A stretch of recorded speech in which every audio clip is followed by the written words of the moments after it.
put down your Kleenex because there are some great reasons to celebrate your breakup. I'm Andrea Syrtash, and this is On Dating.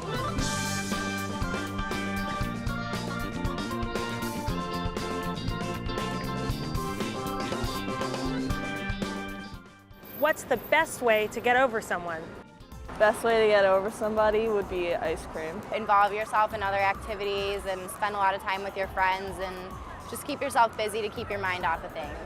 The best way to get over someone is being around your girlfriends and being distracted by other things, not the breakup you're going through. Don't forget you have friends. Yeah. You probably ignored a lot of friends hanging out with like that person you thought would be forever. Go back to the friends that you dumped to be with this other person. We're joined today by Lisa Steadman, the author of It's a Breakup, Not a Breakdown. Lisa is here to talk about the fun part of breaking up. After you cried your eyes out and you've processed it, it's time for some fun, right? Yeah, there's a lot of fun to be had when you're in moving on mode, which is really what happens after the initial breakup pain and angst and cocoon time. You get into moving on mode and it can be such a blast. And I know you talk about in the book, and I totally agree with this, that so many breakups are a blessing in disguise. So is this a time to really celebrate that? I'm free from this person who is clearly not meant to be with me. Absolutely, yeah. I mean, you go through the mourning period, obviously, because you spent time with this person and it's time to move on, or it's time to feel the pain, but then it's time to move on. It's time to celebrate the fact that you're no longer in that wrong relationship. And now you're free to be who you're truly meant to be. Eventually you'll attract someone who's better for you, and you've taken all these lessons from the pain of your breakup, and you're going to translate that into moving on. So you talk about also the woohoo crew, the boohoo crew. Yes. I guess this is the woohoo part of the breakup, but can you remind me what each is about? Sure. Your boohoo crew is your core group of friends who are going to help you through the breakup. But when you get into moving on mode, your boohoo crew graduates to your woohoo crew. So they can really celebrate this moving on phase with you too. It They're can here be to fun cheer for you them. on. Yeah. So how do you suggest breakup parties and?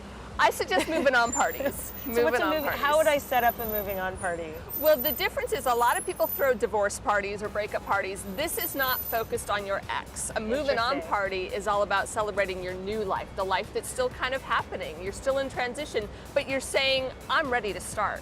And the best way to do that is with a fabulous party that celebrates you and your new life. So there's so many different ways you can do that. And you also talk about getting a makeover, and I love this. Just having fun. Of course, you have to go through the internal part of moving on, but then when you're a little past there, get a makeover, get a haircut.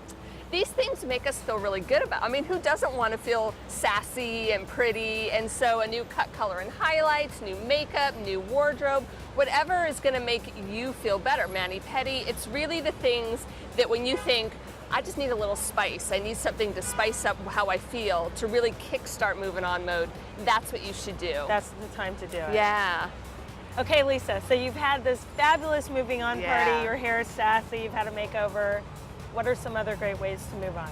Well, it's really important during this time to start filling your free time with healthy activities. You know when you go through a breakup, there's the emotional eating, there's the crying on the couch, but it's also a time to reconnect with old hobbies, passions that were lurking. I love that, reconnect with yourself, because truly some of that gets lost in especially a relationship that doesn't work. Right, in the wrong relationship especially, it gets stuck or lost. So it's really important to kind of open yourself back up to these new and exciting things that are coming alive for you. So Lisa, thank you so much for being here, sharing amazing advice on how to get over your breakup. Thanks for having me. Really inspiring.